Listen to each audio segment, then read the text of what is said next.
Hi everyone, thank you for joining me. Today we're going to make vanilla powder. You might think, why are we making vanilla powder? There's vanilla in the store. Well, all vanilla is not created equal, for one thing. And they do put some crazy ingredients in vanilla powders and sometimes in vanilla flavoring. They put you can find maltodextrin, you can find corn syrup, you can find lignin. Do you know what lignin is?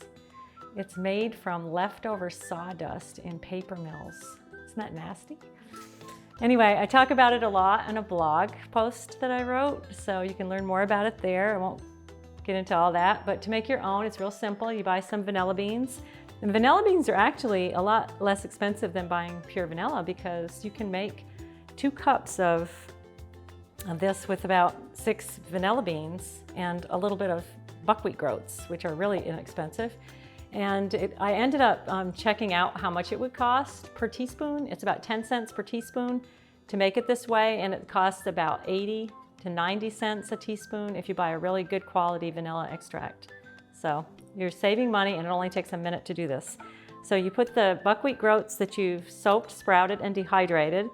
And if you want to learn more about that, check out my staple stash video, because I teach you how to make a staple stash of nuts and seeds really fast and easily. But also, you don't have to do that if you haven't soaked and sprouted your buckwheat. It's going to be fine. It'll still work for this recipe. It's just easier to digest the groats if you've done this.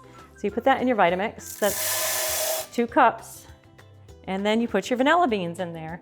The only thing you have to do with the vanilla beans is there's a hard piece on the end that you need to cut off before you put it in there. But you want to use the whole vanilla bean. Just cut the very end off where you feel that hard part. And then for the rest of them, you just cut your vanilla beans and put them in there.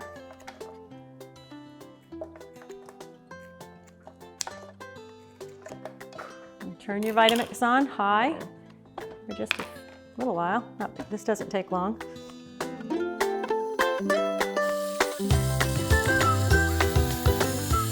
That's it. What was that, about 20 seconds? And you're done. And there's your vanilla powder. And this lasts in the refrigerator for several months.